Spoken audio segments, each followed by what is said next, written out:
What's up? Welcome back to my channel, or for the first time if you're new, I'm Sylvan, and today I'm going to be reacting to Fruits Basket Episode 8, continuing through the series. Last episode was really solid. I'm very intrigued to see where we'll go from there, so I'm not going to delay things at all. Feel free to like and subscribe if you enjoy the video, leave a comment on your thoughts, and let's get into this. Okay, winter, or at least the colder months. Another year?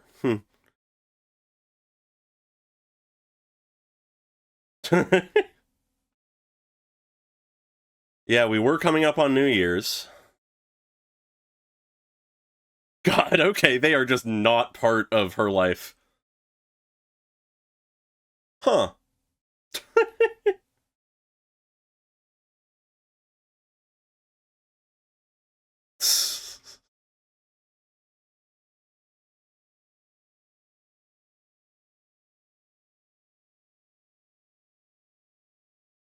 I mean, I feel like it should be fine for you to stay there, given that you've just been living with them.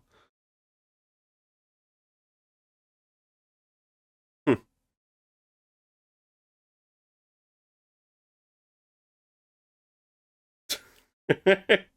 This is the reason you ended up in a tent, Tohru.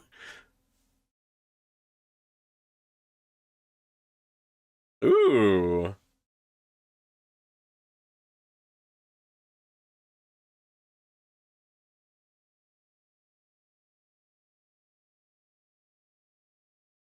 She seems really happy, but she's consistently making sure that nobody she's being a burden on. Yeah, huh. Her friends are noticing it as well, it would seem. Interesting.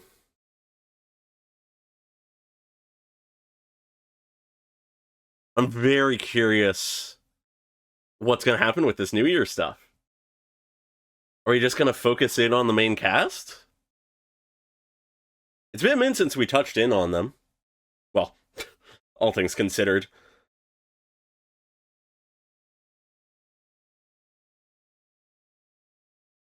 I wonder when Momoji will come up. Based on all your comments, I'm very interested in seeing what we learn about him in the future.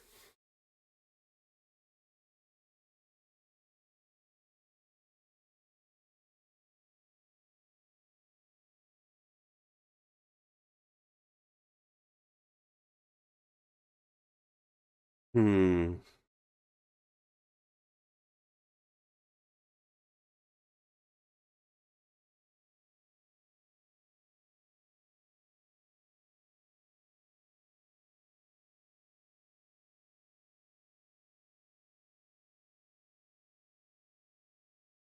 The ending bit of this song is always so good.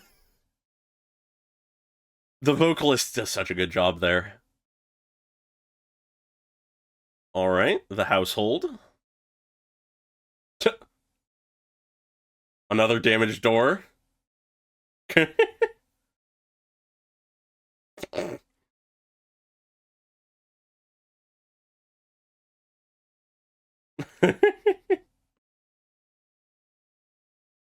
She seems in really high spirits.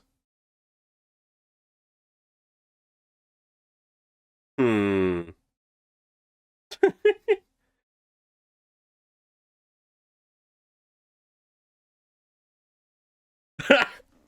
Yeah, I guess.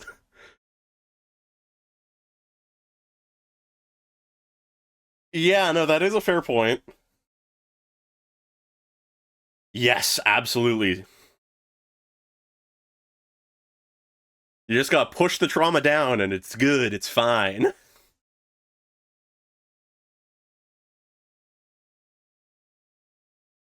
Books? Oh.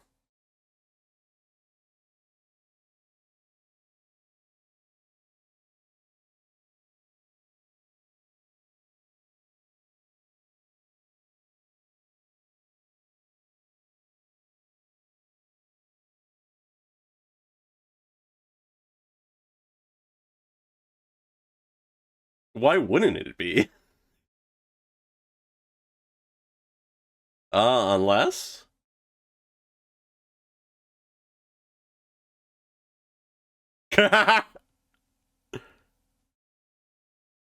Ah, okay.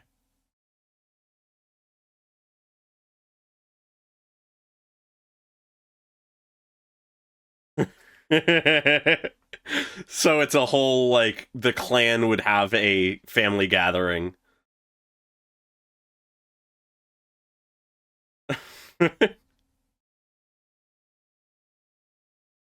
Yeah. I mean, understandably.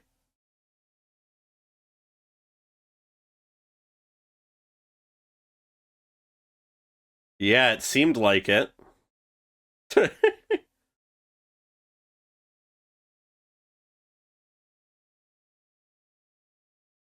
Mmm. Yeah, okay. Oh. I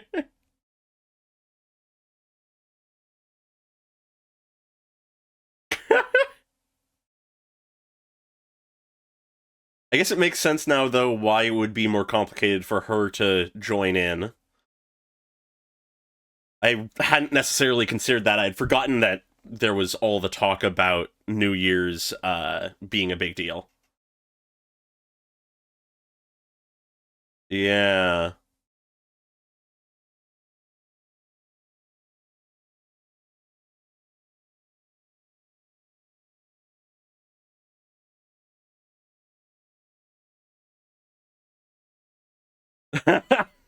Of course.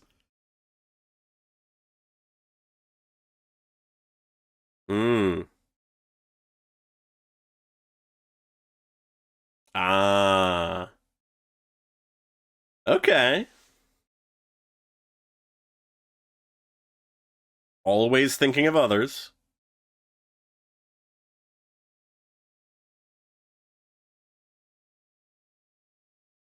Yeah, I guess their direct parents is something we haven't really talked about. Hmm?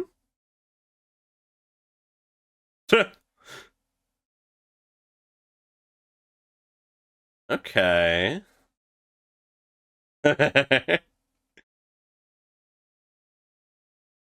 All it takes is a little bit of convincing from Tohru. Yeah.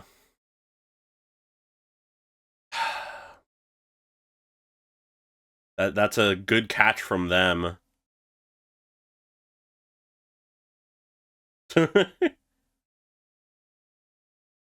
Wow. Don't abuse that. Shigure, don't you abuse that.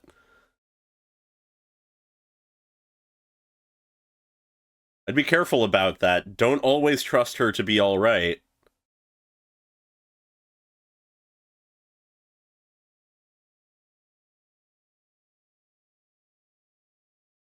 So she's gonna be home alone. For a few days at that. Hmm.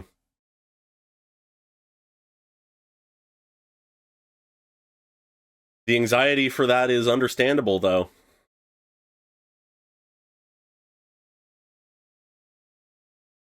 Ah, Akito? Fucking up the sand garden?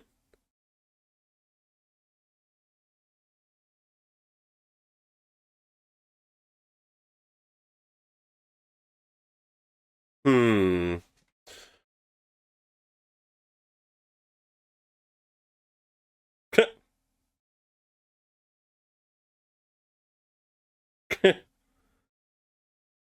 They're immediately worrying about her, of course. She fell down the stairs?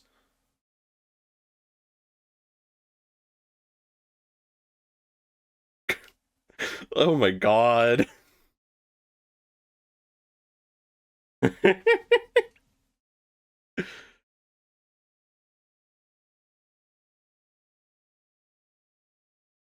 It really goes to show how much they care about her.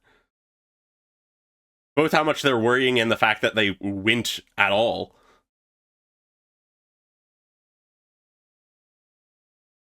Shigure, what are you doing?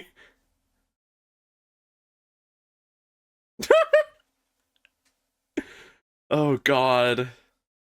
Shigure, why did you bring this up?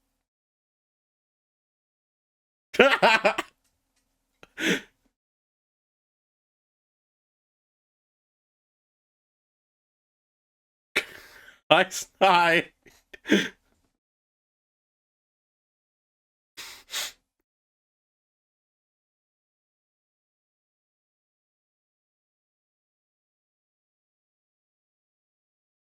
Mm,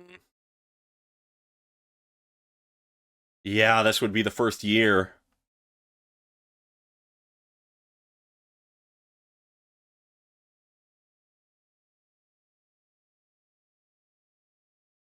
Hmm.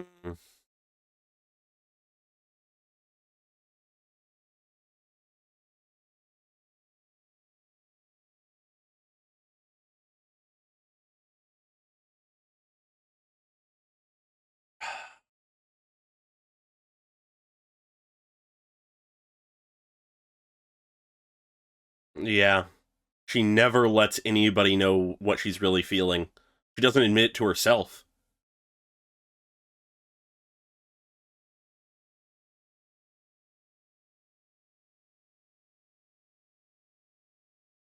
And of course they go.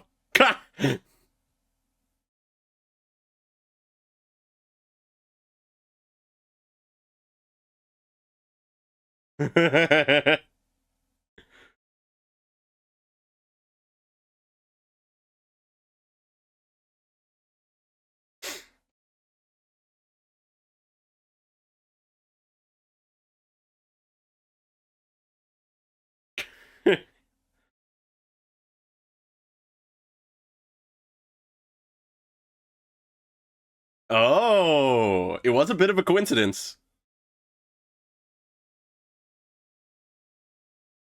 Yeah. Hell yeah. God, I love her vibe.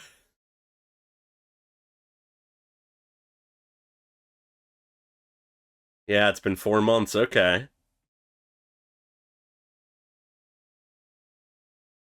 Hmm. She's always smiling.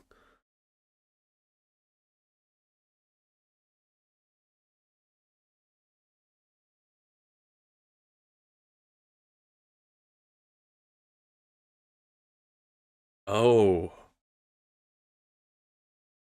an insert song? Yo.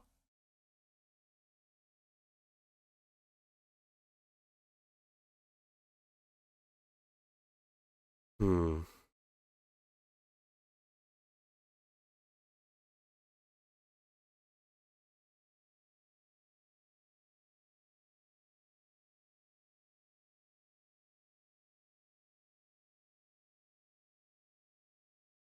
Yeah. She may be smiling.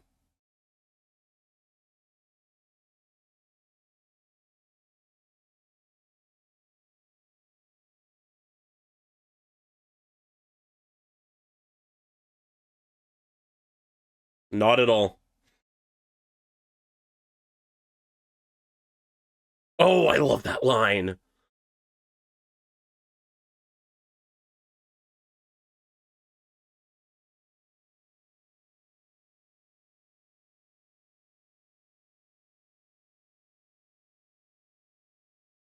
Yeah.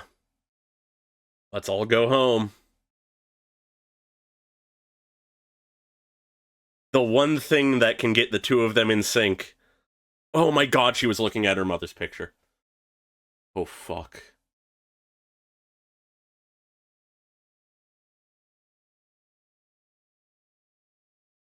Oh my god. Oh, wiping the tear away. Why you are trying to explain yourself? It's been less than a year since your mom has died.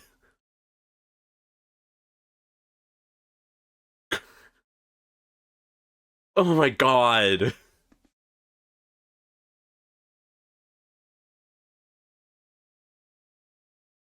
Yeah.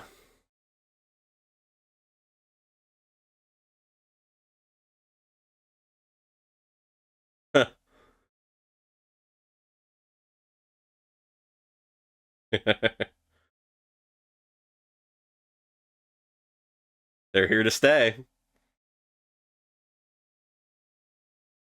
Oh, fuck.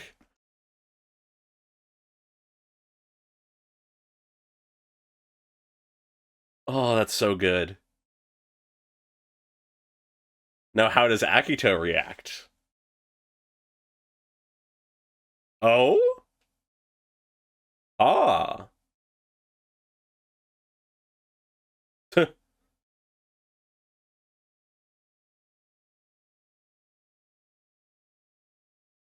New character. Okay.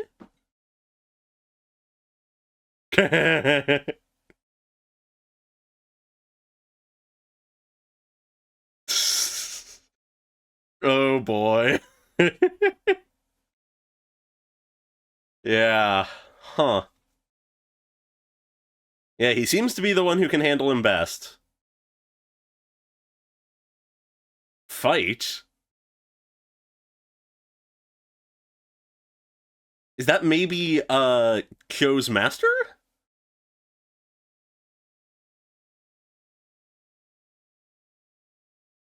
Yeah. They were running to something. Oh? Ah, Moji. Okay, Moji's doing a dance this time.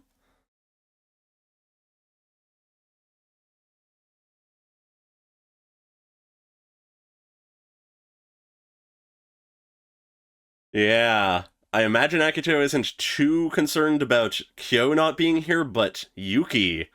That's a big deal.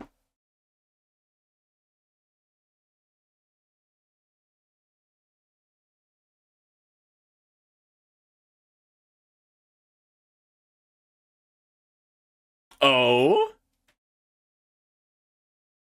A little bit of vindictiveness? Interesting.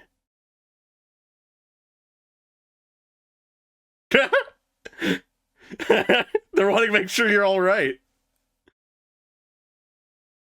They're so worried about her.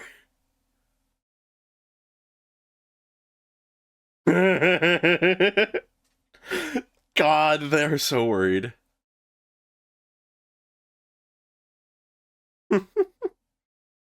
Huh? From the main house, perhaps? I'm worried it's gonna be Akito. Yeah. I wouldn't be surprised. Who is it? Ah! Whoa!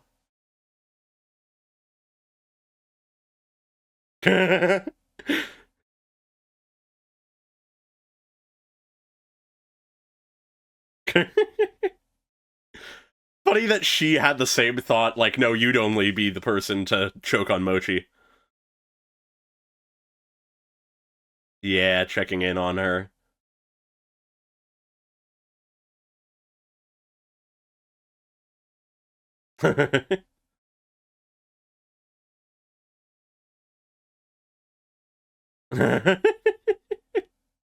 Alright, alcoholic father, fun.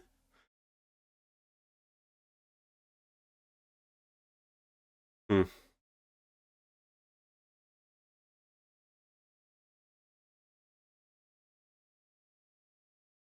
You got a lot of people looking out for you.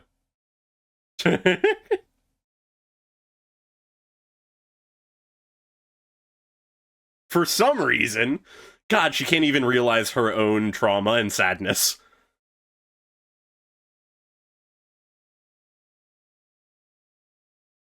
Yep.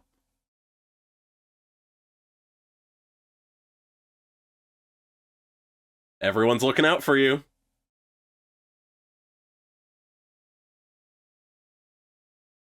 Hmm. What? She knows? Oh my god. I love her.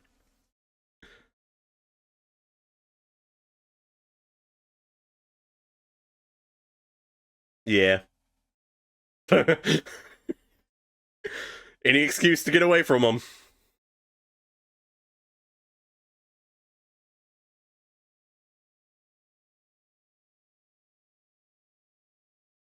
Yeah. Missed a chance to see you? I'm very curious what Akito is feeling.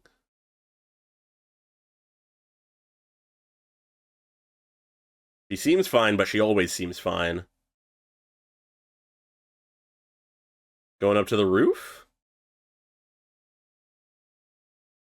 Well, of course it's cold. It's the middle of the night in winter. Ah, they're all going up to the roof for sunrise.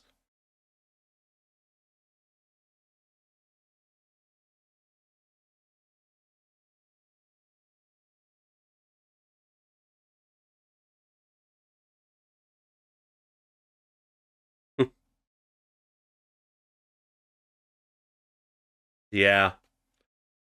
You're where you need to be.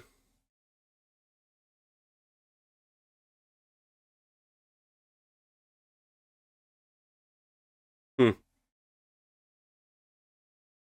You are? Yo! God, that looks great.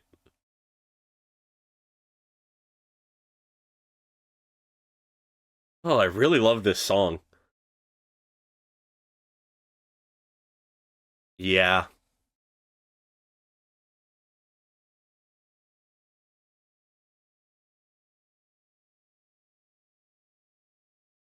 Yeah. Another year. Hmm. Oh? Yo? Of course that's his wish. He's smiling. It's subtle, but Yuki's smiling as well. And of course she's smiling.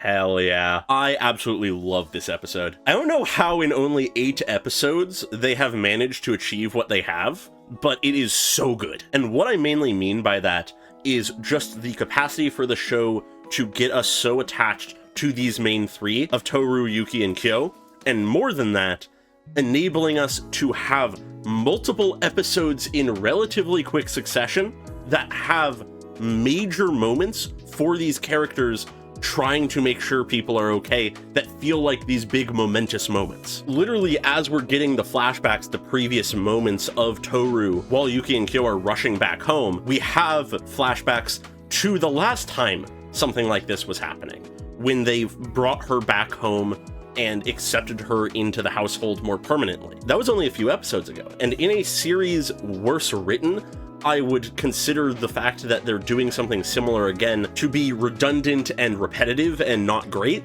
but they pull it off here. It's really good.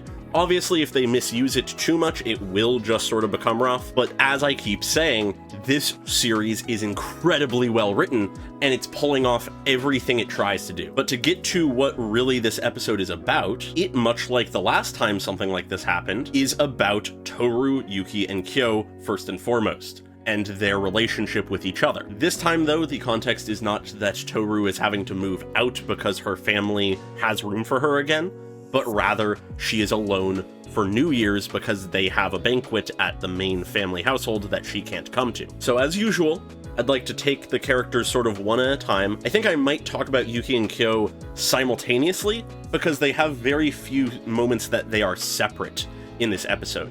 They are almost of one mind this entire time. And with that in mind, I would like to sort of elaborate on the point I made earlier in the reaction itself. The only thing really it seems like that can get Yuki and Kyo to work together, to agree on things, and to just not get in each other's way is Tohru. Making sure she's okay, making sure she's protected, making sure she's happy. As soon as Tohru is the subject matter, these two are one and the same. We can see it in every decision they make and every action they take. The first instance of this is they have their own reasons to not want to go to the banquet, but when Tohru says you must want to see your parents, among other things, they both realize, oh fuck, she can't see her parents, we better go see ours. As Shigure says briefly after that, to them, Tohru's words are law. If she wants something for them, they will do it. But then once they're on their way, they both are equally worried about her. Concerned that she might let a burglar in, that she might choke on her mochi, that she might leave a window open and let someone in accidentally.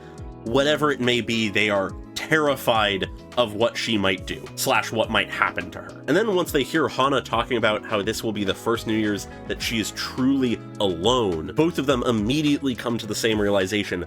How could we not see this? She's always smiling, but that doesn't mean she's okay. She is hurting on the inside, even if she doesn't fully process it, and she should not be alone right now. We need to go back home to her. They both rush to go back home, bickering at each other, saying things like, what the hell are you doing? Why are you heading back? And then once they finally do get home and find her crying in front of a picture of her mother, they collapse, exhausted, and seeing that she immediately returns to normal, quote unquote, they are relieved. Every single thing they do, for Tohru at least, or with Tohru in mind, is in complete sync. She has made an impact on both of their lives that has fundamentally changed the way they act. For the better, I'd say. We see at the end of the episode, when the sunrise arrives, that they are both so glad that they spent New Year's with her. They feel no guilt for abandoning the banquet. They feel no anxiety, just relief and happiness to be spending it with the person they want to be spending it with. Of course, they may not want to spend it together.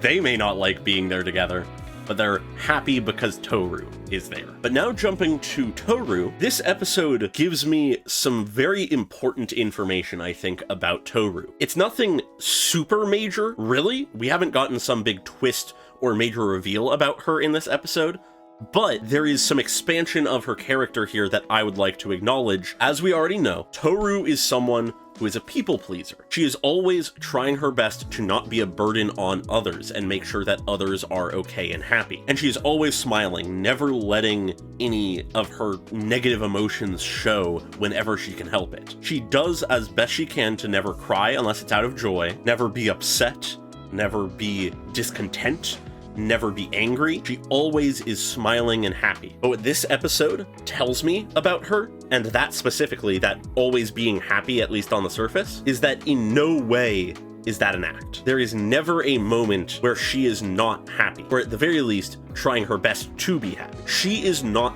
completely aware of her own depression, of her own sorrow, her own trauma. When she waved them goodbye and said, see you in a few days or whatever, that was not her hiding her sadness for having to be alone for New Year's. She was genuine. But then once she is alone, she cannot help but cry in front of a picture of her mother. But as soon as there are people there with her, that is completely shut off.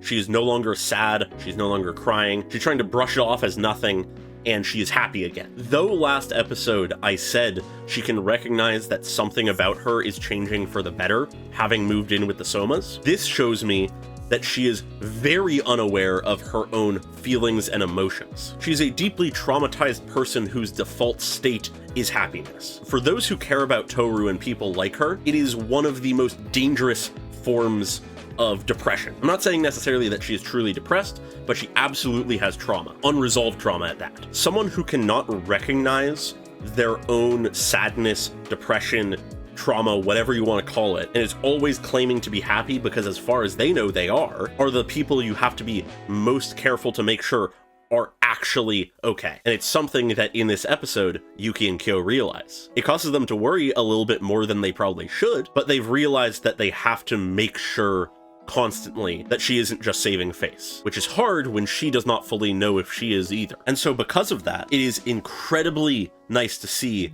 how much Hana and Uo care about her and worry about her. It is another emphasis of how dialed in to the kind of person Tohru is that her friends are. Separately, Hana and Uo both made choices to try to make sure she was okay. In Hana's case, it's much more understated. She was just calling to make sure that she's all right and not feeling too lonely, where Hana actually goes forward and finds the Somas so that she can essentially trick them into rushing back home to her, all for the sake of making sure Tohru is not lonely. Every time I see Hana and Uo and what they do to help Tohru makes me just love them even more. They already vibes-wise are some of my favorites. I love how weird Hana is. It's so good, but ultimately the most endearing thing about them is how much they care about Tohru. Fundamentally, Tohru is the heart of both the show and the characters. Hana and Uo understand that and do everything they can to protect her, and Yuki and Kyo have fully realized that as well now. But with that, I think I've touched on the majority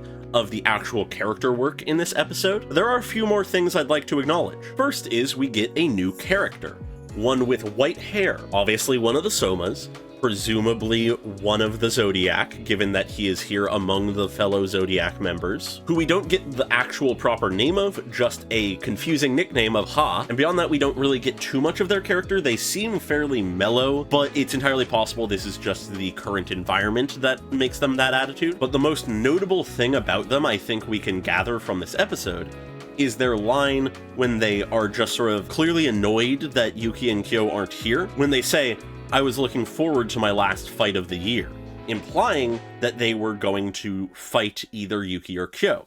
It's unclear which one, if not both, but as I posited in the reaction itself, it is possible that this person is Kyo's master, because I forget exactly how much details we had about them.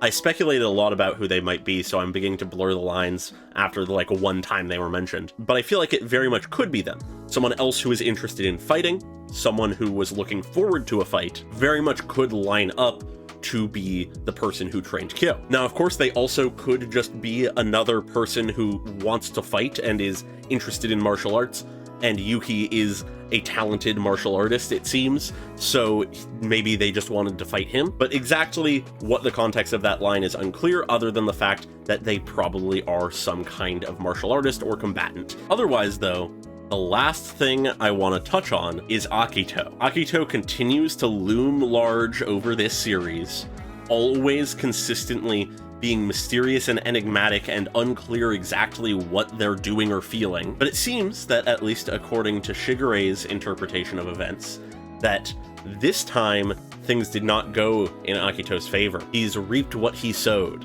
it would seem. He wanted to see Yuki, but he does not get that, because Yuki is where he wants to be, with Tohru. Regardless of what reason Akito allowed Tohru to retain her memories and stay with the Somas, it has backfired, it would seem. Or at the very least, in this moment, it is causing him suffering. Even if his plan is still going smoothly, his schemes are still working, it has caused him to lose something that he wants, for the time being at least. You cannot possess Yuki anymore unless you remove Tohru. And if you remove Tohru, he will not be happy.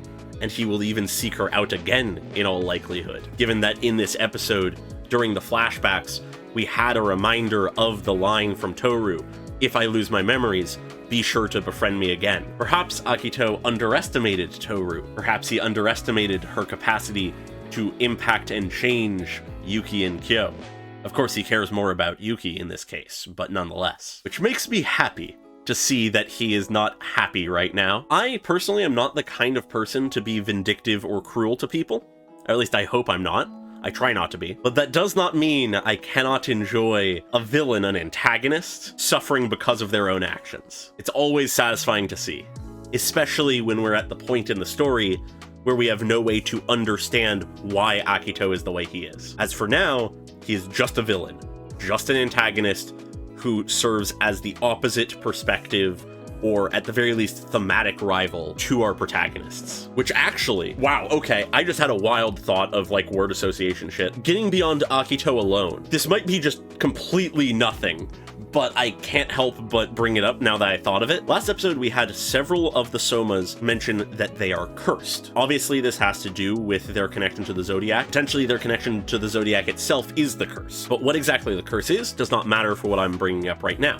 Simply speaking, the Somas are a cursed family, and yet they are wealthy. They clearly have a lot of power, at least within their own circles. Akito is the head of this family, is the head of this cursed family, and yet he is suffering from sickness constantly and poor health. Very few people in the Soma household are happy despite all they had. And then there is Tohru, someone who at the start of this series had next to nothing. She was living in a tent, homeless. She has friends that care about her. She has at least one family member that cares about her, but they do not have the capacity to properly make sure she's okay at all times. And yet, she claims that she is blessed. It is an interesting dichotomy for the clearly wealthy and affluent cursed family to be faced and changed by the girl who is blessed yet has nothing. I do not necessarily know how intended that is, or even what that fully means, if I'm being so honest.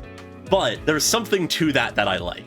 Something that I can't fully put into words of what resonates with me about it, but that idea of being blessed versus cursed is something that resonates to me. It feels like it means something. Feel free to let me know in the comments if you feel that way as well, or if this is just me being weird. I would not be surprised. So with that said, feel free to like and subscribe if you enjoyed the video, leave a comment on your thoughts, and I hope you all have a great day. Goodbye!